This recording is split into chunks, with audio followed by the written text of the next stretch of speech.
You have the power to donate life. You have the choice to give someone a second chance to live. I'm James Leija, and this is my wife, Lisa. Did you know that there are more than 100,000 patients in the United States awaiting organ and tissue transplants? And more than 7,000 of those are your fellow Texans. But you can give so that others may live by becoming an organ donor. Each tissue donor can enhance the lives of as many as 50 people, people who are friends and family just like yours. The amazing thing about a cornea transplant is it really doesn't matter what your blood type is. There is no requirement for a blood type match. It doesn't matter your age, your race, your eyesight.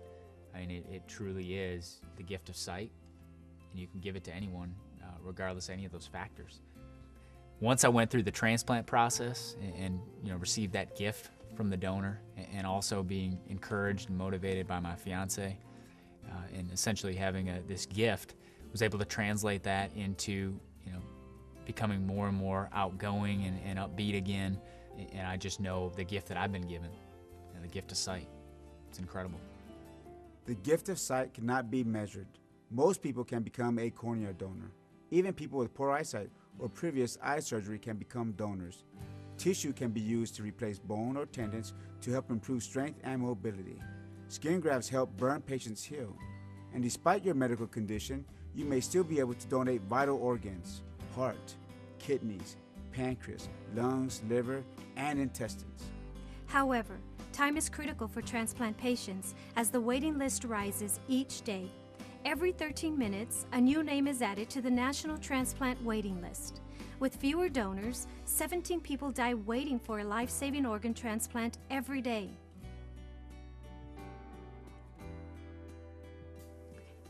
Ricky was born June 21st, 1996.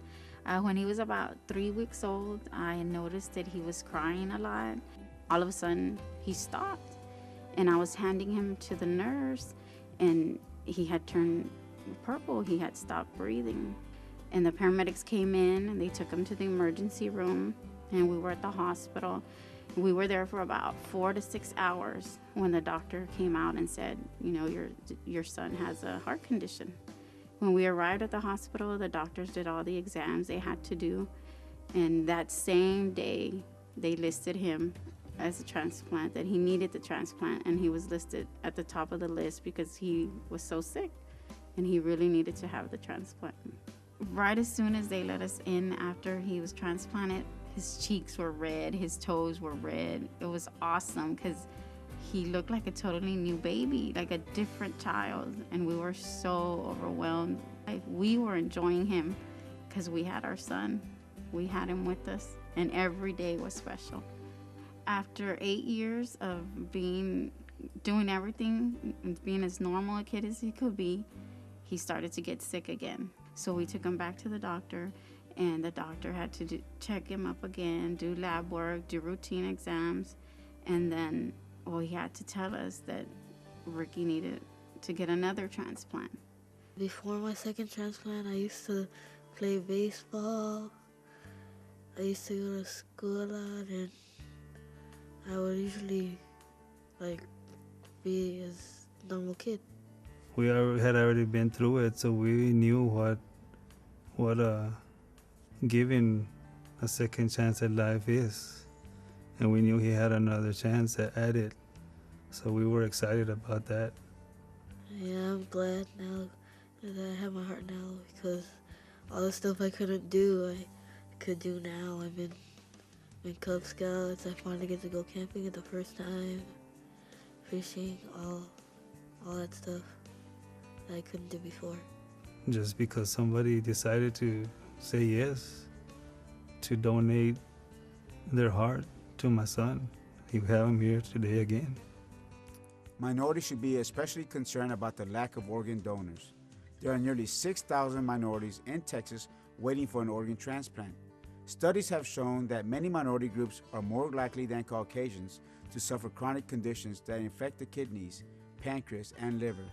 Transplants are more successful when the donor and recipient match as closely as possible. Donating tissue and organs can be a difficult decision, but the decision is an important one.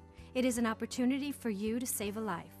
All major religions support organ, tissue, and eye donation as a selfless act of giving, and the donation does not impede any funeral arrangements. We got the call to come to the hospital for Christopher to the emergency room. He was already in a hospital being treated for some medication changes, and we got the call to come to the emergency room because he was having trouble with his heart and his lungs.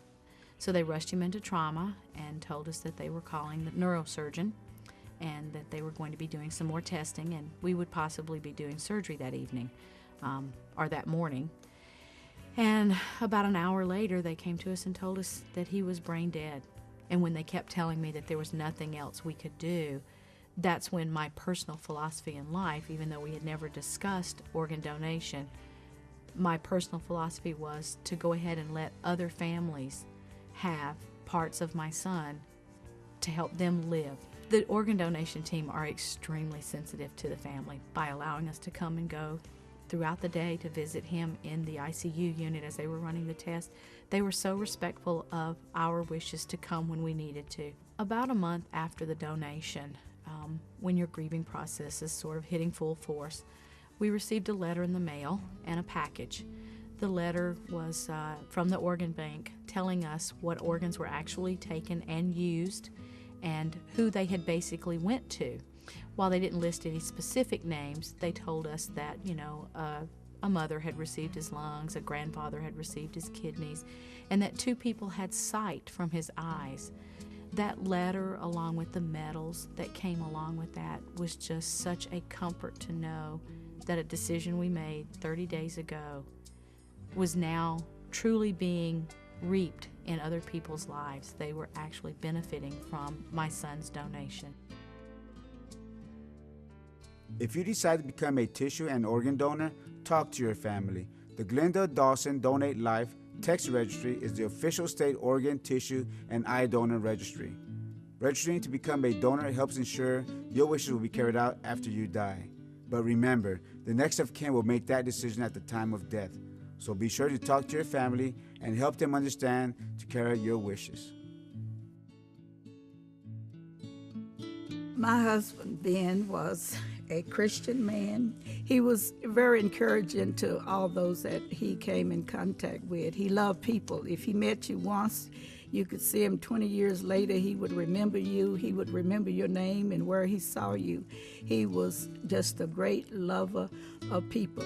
One of his veins was closed up in his heart, so they were going to go in and put a stent in. I was on my way to the hospital, and I thought about him. I said, he hasn't called. I knew something had gone wrong, but I had no idea that I would get there and they would tell me that he had died. Maybe 2 or 3 months before he died, he came in one evening and out of the clear blue sky, he says, Freddie, said, what do you think about being an organ or tissue donor? I said, well, it sounds okay to me. He said, had you ever thought about it? I said, well, at one time I thought about it. He said, well, I've been thinking about that, and that's what I want to do. I told him, okay, sound good to me. And we just let it go right there because, of course, I thought he had 100 more years before we would have to come to that decision about donating. Because of Ben's donations, they took a lot of his tissue, I know there are a lot of people, I'm sure, who are benefiting from that. They're able to go on and live, and I know this makes me happy, and I know Ben would be happy too, knowing that he helped somebody else, and that's our job as Christians, to try to help others. He and I normally did things together, and those are my plans now, to donate once I'm gone. Transplants give the gift of life. More and more people receive transplants every year, and more people are living longer after transplants. Register as an organ, eye, and tissue donor, and tell your family about your desire to be a lifesaver. You have the power to donate life.